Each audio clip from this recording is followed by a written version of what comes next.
I'm your host, Tiffany G, an Australian business and mindset coach with 10 years' experience in online marketing and the creator of the Business Bravery framework. I help coaches to be brave so you can sign more clients even if you hate marketing and sales feel icky. From signing your next paying clients through to launching that dream group coaching program, the Business Bravery framework helps you take bigger leaps without the mindset spirals. It's helped my clients double their investment in me, make thousands of dollars, and truly build their dream business. In this episode, I'm chatting with Priya Patel, the amazing host of I Wish I Knew That Earlier. Priya's podcast is all about sharing incredible journeys and stories of how people got to where they are today. In this uplifting episode, Priya talks about her own journey of starting her podcast during the COVID-19 pandemic. She shares how this experience boosted her confidence and changed her perspective through conversations with strangers. We dive into the importance of taking action, learning from mistakes, and seeing failure as a lesson instead of a setback. Priya also opens up about the bravery it takes to put yourself out there, especially on social media. She talks about launching her podcast, starting an Instagram page, and doing solo episodes. We discuss self-trust, letting go of people-pleasing, and making decisions that align with your values. Get ready for an empowering conversation filled with insights on bravery, self-awareness, and personal growth. With that said, this is an amazing episode, and I can't wait to share with you Priya's stories of business bravery, past, present, and future. Now, who's ready for some business bravery inspiration? Let's dive in. I am super excited to be here with the amazing Priya Patel, who heads up her own podcast. She's a podcast host, and she heads up the I Wish I Knew That Earlier podcast. And I'm very excited to be talking to her about the brave things that she's doing with her podcast and maybe her life. We will just see where the conversation goes and also talk about some of the amazing stories that she is a thing over there from her guests. I just think there's a lot of great crossover between what we're doing with bravery and then just the idea of, oh, I wish I'd known that earlier, and just those lessons learned. And I just thought there's a great crossover. Plus, I'm also going to be a guest on her podcast. So yeah, it just seemed like it was a really good fit. But yeah, Priya, thank you so much for joining us. It's very exciting to see you here. Thank you so much for taking the time. Now, please, I know I've said some stuff. Hopefully, I didn't mess it all up, but tell us in your words about your podcast and what you do and all of that good stuff. First of all, Tiffany, thank you for having me on your podcast. I just appreciate the chance to come and share. And for anyone who doesn't know, this is my first that I'm being a guest on. So brave move there. And I thank Tiffany for holding that space for me. So thank you. But in terms of my podcast, so it essentially started from during COVID, actually. I noticed a dip in my confidence. I noticed my confidence goes up and down at different times. If I don't feed it, it kind of just cripples. But yeah, I noticed a dip in my confidence during COVID, and I came across this thing called 100 Lunches with Strangers, which Kaylee Chu started, and she's actually based in Australia. And it was just this really cool thing of just having lunch or virtual lunch or coffee at that time with strangers. And I just saw how it helped her confidence. And I decided to give that a go and start the journey. And Tiffany, while I was having those conversations, there was just like really cool people I was meeting. These were people in career paths that I hadn't seen, speakers, authors, coaches, doing incredible things, but also just their life story, their life journey was very different to one that I lived, but also one that I saw. So every time I'd come off those conversations, I just felt like my perspective had just changed, or over time, or perspective, not immediately, but over time, I noticed my perspective change, the way I was looking at things, and just the things I was looking at changed. And I was just so excited by that. And I thought, wow, being able to share that with other people would be such a cool idea because of the impact it had on me. But in terms of where the title came from, when I talked to people, like something I always heard was, I wish I started this earlier, or I wish I knew this earlier. And I was like, you know what? I think we're on to something. And then I was like, that's what I'm going to do. And that's not the title I had in mind before, but it was when I was talking to one of my friends about the podcast that I wanted to do. And I was like, bouncing ideas off her, and I thank her because she's always very honest with me. And she's like, we went through the bad ideas, and then I shared the intention of the podcast, and she's like, why don't you just call it that? And I was like, whoa, actually, that's pretty cool. So that's what I went with. But it wasn't just that, it stopped there. Like, I was very nervous to put this out there. I sat on my podcast idea for about 2 years or 2 and a bit years before I had the courage to do it. And something that really stopped me was I was always in my head about what people would think of me doing a podcast and just putting myself out there, which is why I sat on the idea for the longest time until I saw someone in my circle as well who was doing it. Someone I met on through the virtual lunches, Carms, and she had started her podcast, and I spoke to her about things that she did. And I spoke to another lady as well about things that she was working on with her podcast. And they really encouraged me and they broke down the steps in terms of what goes into it.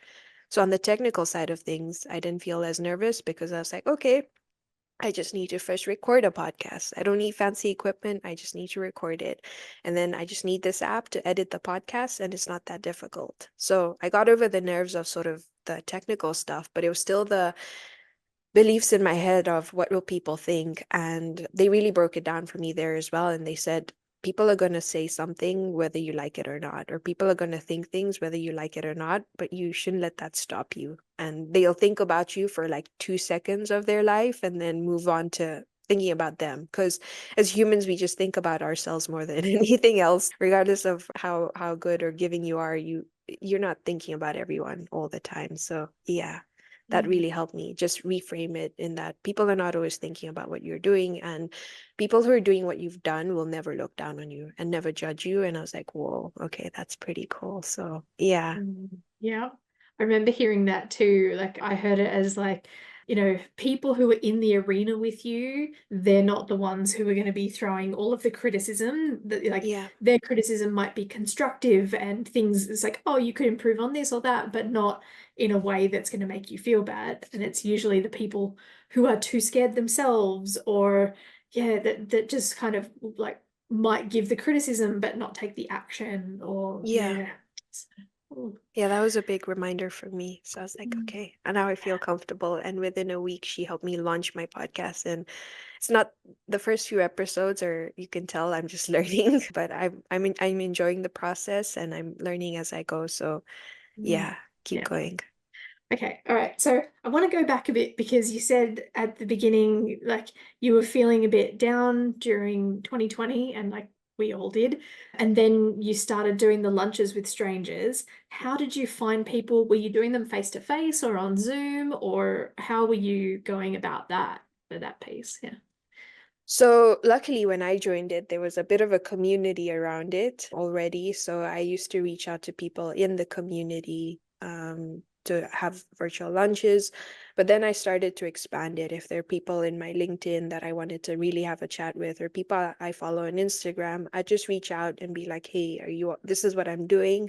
It's just a casual chat. I don't want anything, or I'm not trying to sell anything, but I just want to have a casual chat to just get to know you. So it started in the community, but then it sort of I once I built my confidence, I was more comfortable asking people outside of the community as well. And also getting used to rejection because not everyone's gonna have a virtual lunch with some stranger who slides into their DMs. So it's just getting used to rejection as well and accepting it, but still Yeah. keep on going if that's what Yeah. you want to do. Yeah. Yeah.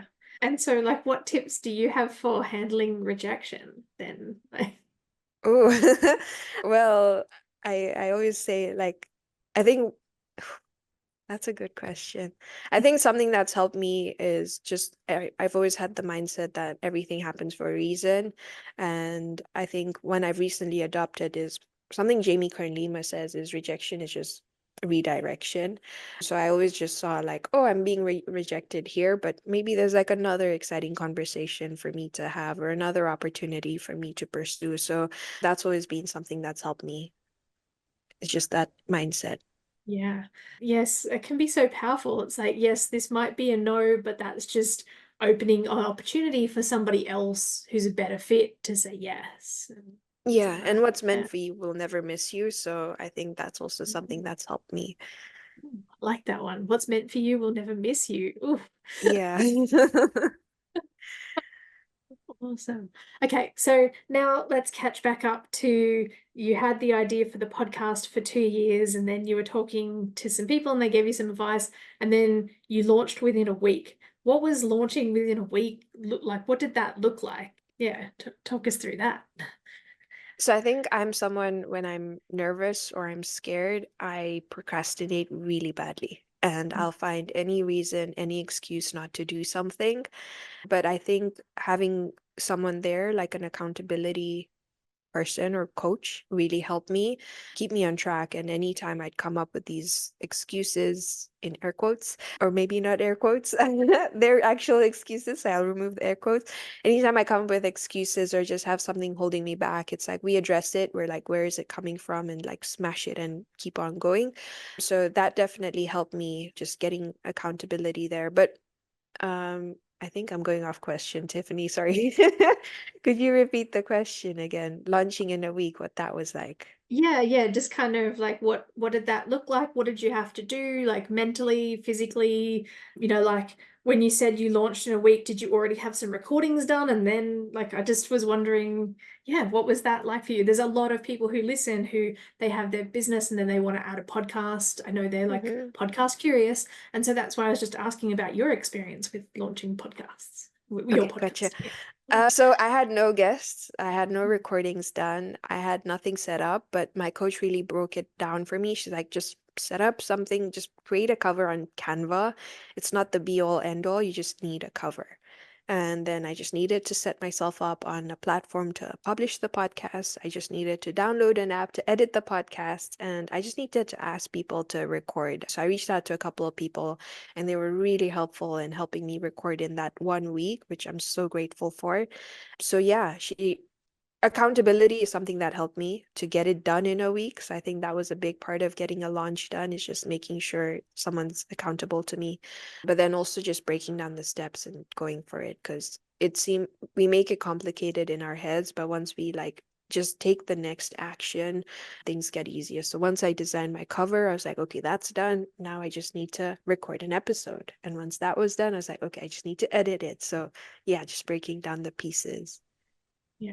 And how did you find your first time recording an episode? Like, was it easy enough? Like hit record, do it, or was there a few attempts, or how did that go for you? Oh, I was nervous. And I still get nervous today. I'm always like finding myself more nervous than my guests. But yeah, a lot of nerves there. Those times I felt super cringy because I do my intro and I'm like, what is this? But then I always just remind myself it's a conversation and I love having conversations. But also it's not about me. It's about the audience that I'm serving. So I think when you look big picture, it seems a bit less nerve-wracking, but yeah, a lot of nerves. Mm. Even today. Even just, yeah. Even today. Today, But I like was here, okay with that. like recording this, you mean, or just today? Yeah, even before this, I was like shaking all the nerves out, but hey. But then I accepted that, and any part of me that I felt like, oh, this is a bit different. I just, like, I have bloopers on my podcast. I haven't seen that before, but it's part of me. It's who I am. Just sharing the other side of things as well. And I find them fun and funny, so I include them as well. So I think just doing it my way helped as well. So the nerves are there, but it's like just be yourself. So Mm. yeah. Yeah. My mom always tells me that. Even before this, she's like, just be yourself. I was like, cool. Yeah, definitely. That's something that took me quite a while to learn, actually, was being myself. Like I found a lot of pressure in being something I thought other people wanted to see and stuff like that. But being yourself is a lot easier than trying to be something that you think the other person wants. Yeah, that's When- so true. Which sounds crazy when I say it out loud, but you fall into these patterns. So what How was it did you like? break the pattern? Sorry. Oh, yeah. Sorry, I'm How taking over your podcast here. I love it. That's what I want. I want it to be more conversational, so I'm happy with that. How did I break that pattern? Okay, so how I broke that pattern was so for me doing that, like showing what I thought people wanted to see was kind of this survival mechanism and sort of a people pleaser thing, right? And to protect me from criticism and and the ultimate shame, really, at the end of the day, of, not being good enough or something like that. So it's like, hey, if I show somebody what I think they want to see and they reject that person, they're not really rejecting me and things like that. And then I was on this coaching call with a coach. It was a group coaching call. And she said this phrase, and it was, people pleasers are liars. And I was like, Oh. oh, and like it's one of my like core things, like to have integrity and not be a liar. But as she talked Mm. about it, and it's like, they never say what they truly want, and yeah, they're just lying about everything, and they're not really having, this experience of life and the world, of being themselves and things like that. And just was like, oh, that was a really big shift for me. So yeah, Oh, that that was really hits. does, doesn't it? Because like, It I mean, does. because especially if you understand that people pleasing is this thing that comes out of a survival mechanism, like from childhood or something like that. And yeah, and then when it's like, but people pleasers are liars, and it's like, oh, this cognitive dissonance of like, who am I and my identity? And it's Yeah. like, oh, I don't want to be a liar. And that was kind of the thing that helped me. Obviously, learning things like boundaries, being able to say no, not Mhm. worrying about whether or not people liked me so much. And yeah, some of that stuff was all part of it, but that's kind of that sort of shift for Okay. me. So yeah, Yeah. No, thanks for sharing that as well. no worries. I'll And hand the if mic back to you, Tiffany. that's really like, and there's so many more of those good questions from Priya on her podcast. She's very insightful and very like curious about the mindset side, at least on the podcast that we recorded. So yeah, I Thank you. think if for those people listening, if you like what you hear over here, I think you'll definitely get so much value out of Priya's podcast and the things to listen to over there. I'd love I to know appreciate that. Thank you. yeah, no worries. I'd love to know from you, Priya, like what's some of the lessons you've learned from the guests that you've had on, and yeah, just more from you. Yeah. I think what I found with the lessons that I've learned is they're always like very simple things, but super impactful. And after every podcast episode or every time I ask it, it feels like they're talking to a part of me because every lesson, everything they say always like hits really hard with me. And a few that come to mind, I think you shared this as well when you were a guest on my podcast, is about the fear of what people will think and holding back on so much of what we want to do because of that. That was Yeah. something that really hit for me, especially now with my podcast and wanting to do a bit more creative things around it. That was a really great reminder for me. But also, it was things like just taking action. That was one that also hit with me. I was always someone who, like, I'd have ideas and I'd be like, oh, I want to do this, I want to do this. And my mentor actually is the one who shared that on the podcast. And he's like, it's all about action. Like, nothing matters if you don't execute. And I was like, whoa, okay.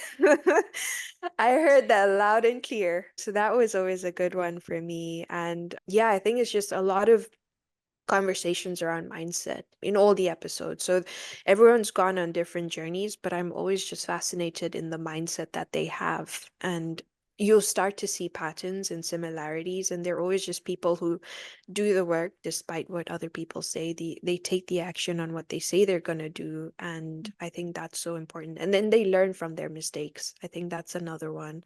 We always see failure as like a bad thing, but they see it as a lesson. And just that reframe is like super cool. So yeah. And they wouldn't be where they are if they didn't do these things. So I'm just like, whoa, okay, I need to listen and I need to take note and I need to implement it because it's one thing to take notes, but also to implement is another step. So yeah, just being a bit more intentional there with that. Yeah.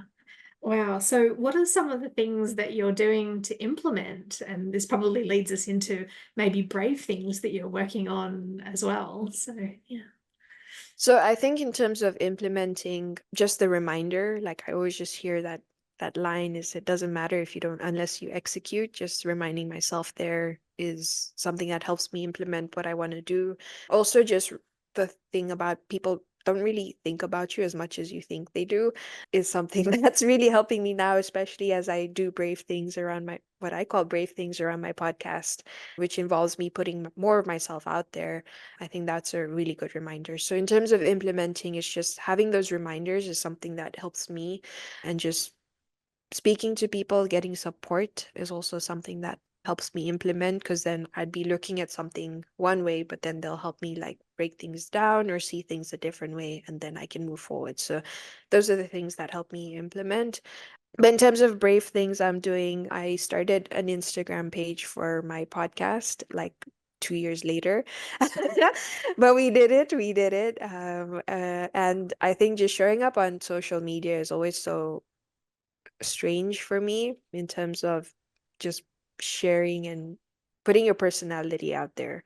So that's a brave thing for me. And I think it's always so hard when you're at an early stage, or even at the age or stage we're in with social media, where everyone's just sort of chasing a vanity metric or trying to judge people or look at people through vanity metrics. I've been guilty of that, being super honest, but like none of that matters. And I was listening to a podcast, it's called Damn Good Content, and the host really hits you with it. She's like, none of that matters. It's not about the vanity metrics. It's about serving the community that's following you, whether that's 1,000 people or whether that's 10 people. It's just making sure you serve. So I think that's been a big lesson for me there. And also just my blog, although Hmm. it's not as out there as social media, just putting content out on a blog and like showcasing my personality through my writing is another way of sort of doing brave things around my podcast. Yeah. So with your blog, are you just sharing the podcast episodes over there, or are you doing extra posts over there of, oh, here's what I'm working on, here's what I'm learning, and or other things, or yeah. So it's a bit of both. More podcasts, more around my podcasts, but also adding blogs around specific things that I might be like learning that I'd like to share. For example, I went to a mastermind and I just wanted to share some of the takeaways from that. But I have a few more posts which will be very personal, but also just things that I learned that I wanted to share with the hopes that it might help someone else. So, yeah. Oh, and Yeah. solo episodes. I Mm. was so nervous about doing solo episodes. I was like, I don't have anything to share. I have nothing of wisdom within me. And then I heard something that everyone's story is so different, and something that might resonate with you might not resonate with someone else, but that's fine. Just like share your story, because you don't know who it might be helping. So I've done one solo episode, but I hope to do a bit more, Tiffany. So that's another brave thing around my podcast, is just doing solo episodes. And it Ooh. feels really awkward talking to myself, and I probably don't breathe while I record, but hey, we're learning. So that's what matters. Oh my gosh. So what was your first solo episode on? Do you mind if I ask? Or Yeah, yeah. for sure. In fact, it was just a few weeks ago, like Mm. literally 2 years in, and this is when I'm doing solo episodes, but baby steps, you know. And it was on my takeaways. So I went for a mastermind in the US last month, Girlfriends in Business, and I just wanted to share some of the takeaways that I had from that event. So I did an episode around that. Ooh, awesome. So So yeah. what's one of the takeaways you got from that event? Can you give us a little teaser look into that? Yeah. Yeah, for sure. So I broke it down into sort of tactical things, and like I call it emotion things because I didn't know another word for it. But I think one that really hit me was being authentic and showing up authentically as you. Because when you do that, you just give other people the permission to do the same, and the energy just shifts. Like when we're Mm. in our authenticity, or when someone is authentic, if you just feel their energy, it's just so different. And I was like, whoa, that is really cool. Because I experienced the host, like Lori Harder, I experienced her authenticity, and I experienced the authenticity of the women in the room, and it was just incredible. Like the magic that happens when we're all just being ourselves, sharing vulnerably as well, I think was a big thing as well. Because we think we're in this alone or people will judge us, but you'll find that people are going through the same or similar things, and being in community just really helps move forward. So that was definitely a big takeaway. And then Mm. from like a business perspective, because I know you have a lot of entrepreneurs as well, it was just one of the speakers, Kaylee Christina, she shared about focusing on the unsexy stuff before you get to the sexy stuff. And she says, we always want to chase this like big number or big launch, but she's like, you need to make sure you have the systems in place in your organization, making sure you have your buckets before you make it rain, Mm. like your values, your SOPs, so your processes and all that set up, your numbers, know your numbers and everything. So yeah, focus Mm. on the unsexy stuff.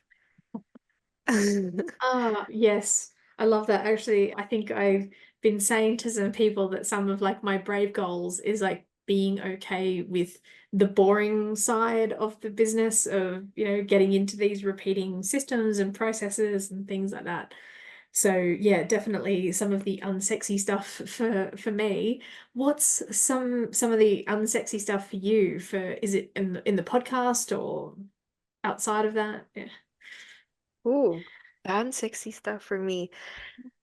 I think I think it comes outside as well. So like doing the mindset work is always important because you're literally, well, for me personally, putting myself out there is quite daunting. So just making sure I have the foundations in my mind before I do that can always make things a bit easier. But also just like the things around, it's not unsexy, but because I kind of like it. It's the editing, it's doing the social media posts. I think that's something I enjoy. But the unsexy bit is showing up consistently. And I've learned you really have to do that. Whatever your rhythm is, whether that's posting daily or showing up once or twice a week, it's just making sure you show up. So the unsexy stuff is the consistency, but I'm starting to learn in very hard ways that that is so important. So yeah, because it Yes. compounds. Consistency compounds. Not my words, but something I heard. So yeah. Oh, yeah. Oh, man. So true. And I love that. And yes, there is a certain amount of discipline to it. Or, it's like Mm-hmm. you decide first, this is how I'm going to show up. This is what it looks like. And this is the energy I have. And Yeah. yeah, definitely. So yeah. Mm. My gosh, so many awesome insights. So, what do you have coming up for your podcast in terms of brave things? Do you have plans and things like that you can reveal to us?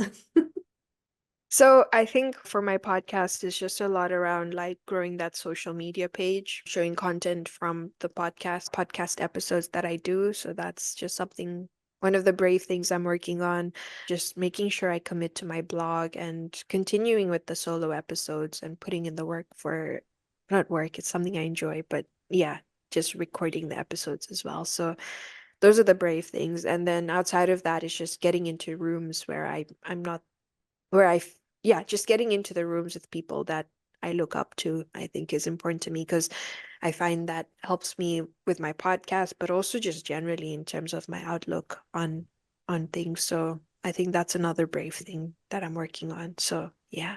Yeah, yeah. And yeah, do you mind if I ask about that? Because I've got to do more of that too. Like, what are you doing to get into those rooms? Like, how do you find those rooms?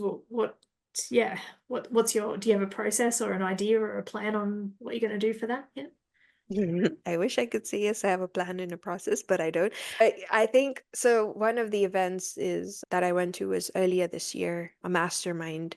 And that was something I was aware of before because I follow Lori Harder. But I think just following people who host the rooms that I want to be in is definitely something that helps me. So I just keep an eye out for events that they're hosting and see if it's feasible for me to go there. And even though I'll be nervous and there'll be fears, it's just showing up because that's where I know the growth happens. So keeping an eye out for events, following people that you're interested in because they also have events and just checking that out. And then if you see like networking groups, is just trying to join those, regardless of where you are in your journey. What I found with a lot of the networking groups I've been exposed to is they're very welcoming, regardless of where you are. So don't let that stop you.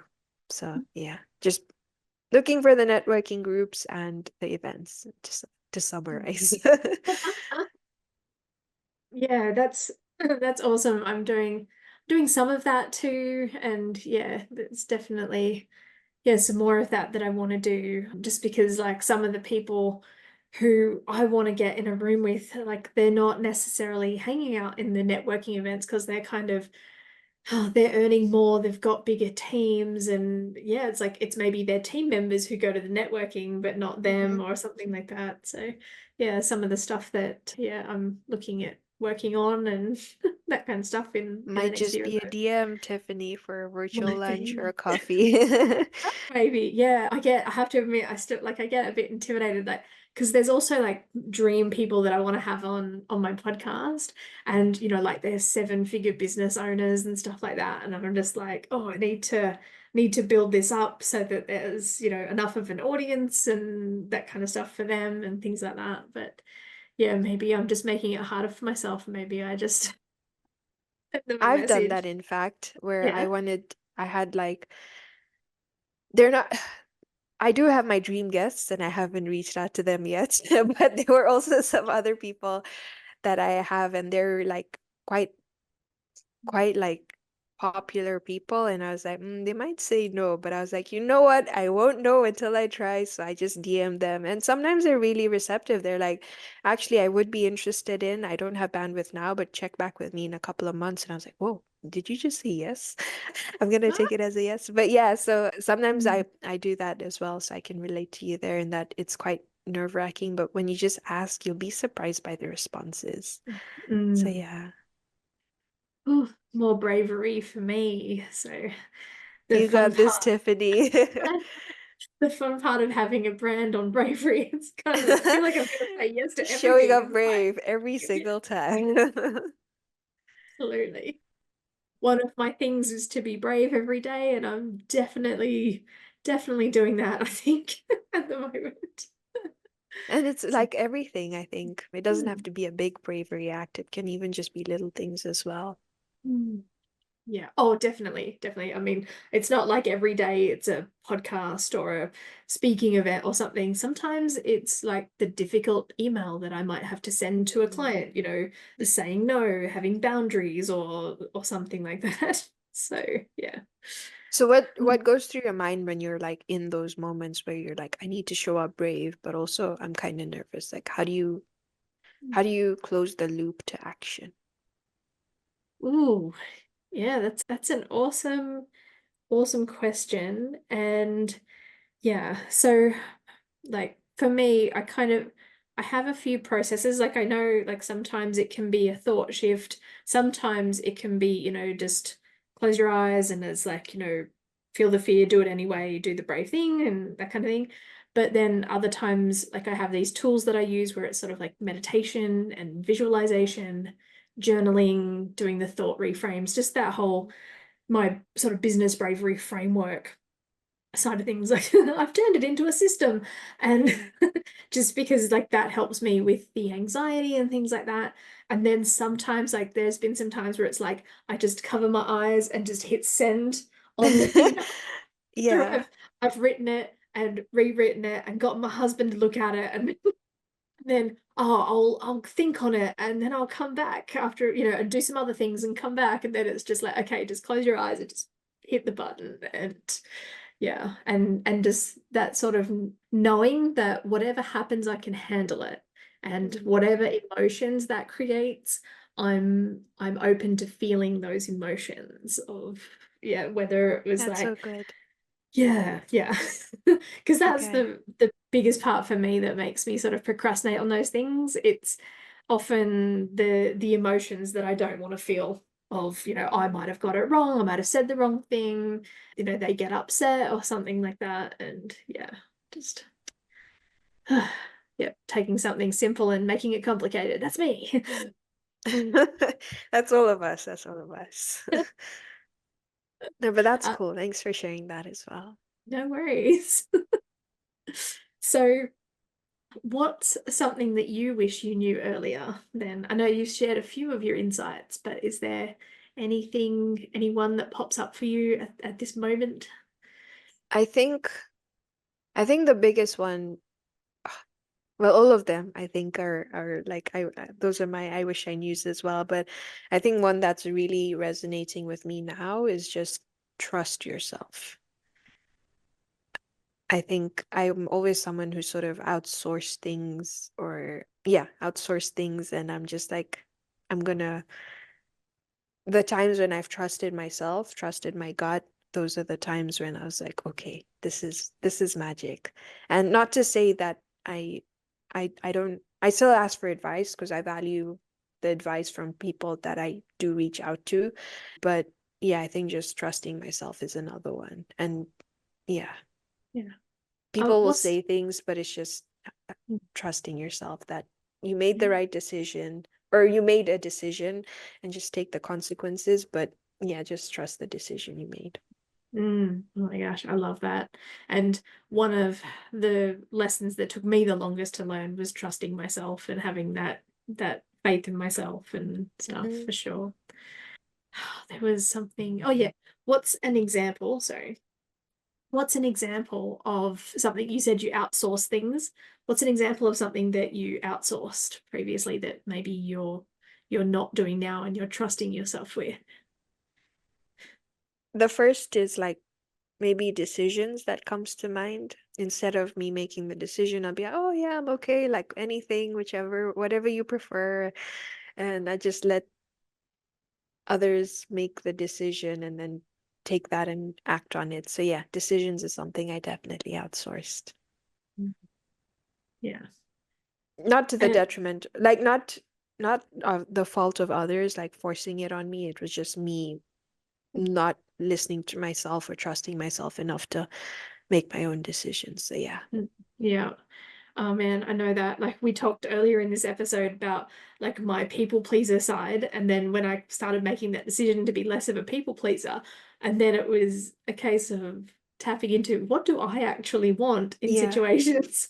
And that was really hard at first, not knowing like my own mind, just because I'd just been so used to, you know, doing what other people wanted or what I thought that they would want from me or something Hmm. like that. And then actually having to sit down in certain situations and go, oh no, what do I actually want in this situation? And it's Yeah. like, I don't know. It's like, well, I need to find something. Otherwise, I'm going to end up keeping the people pleaser thing going. So, yeah, it But I definitely think just resonates. pausing and asking yourself is also important. Like I was having my one of my guests, Mary Hopper, is gonna her episode's gonna come out as well. She's the one who like exposed, well, not exposed me to, but that's a bit dramatic. But she shared how we need to check in with ourselves. Like you said, it's like, what do I want?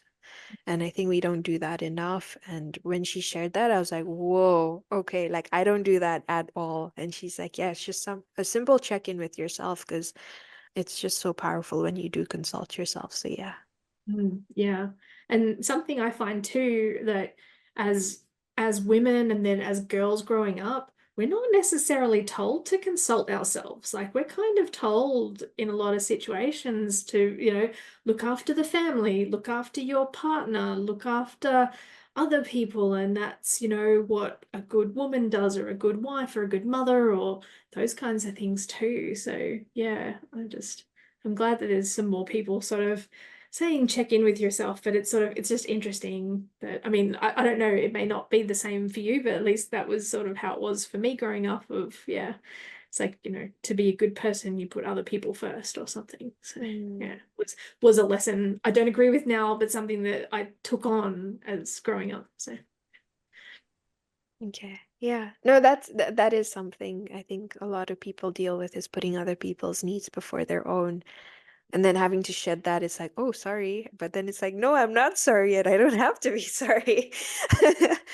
So yeah, yeah, it's kind of I see. mind I making. see you. I see you there. Yeah, yeah, absolutely. Oh, okay, Priya. This has been an amazing conversation. Are there any last words that you want to leave us with before we finish up? No last words, just thank you for just this was my first guesting episode, so I just appreciate you making me feel really comfortable, Tiffany, and I really enjoyed this chat and I just love the concept behind the podcast and I'm excited for people to do go out there and do brave things for themselves as well. So, yeah, Yeah, thank you absolutely. for having me. Yeah, thank you so much. And Of course, there'll be links to your social media for you and the podcast and your blog and everything. I've already gone down them. So, but for those people who are like me and it's like, I'm not going to look at the show notes, just tell me now. I'm already on Instagram. How can people get in touch with you? Where should they go to find you? So I think Instagram is a good place. So my podcast page is I wish I knew that earlier underscore, all in small letters. And then my website is also I wish I knew that earlier.com if you want to find out more there. But yeah, Instagram would be a good place to reach out if you have any thoughts, or if you have any thoughts on this podcast as well, let me know. But yeah. Yeah, yeah.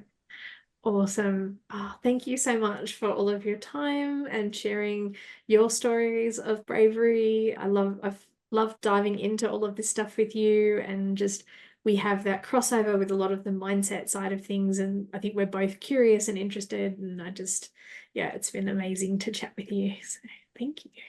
Likewise, Tiffany. Thank you for having me. Thanks for listening to the Business Bravery podcast. Has this episode inspired you to do something brave? Even if it's only send a difficult email, please share it with me on Instagram or other social media channels. Feel free to tag me at Tiffany G Studios. That's Tiffany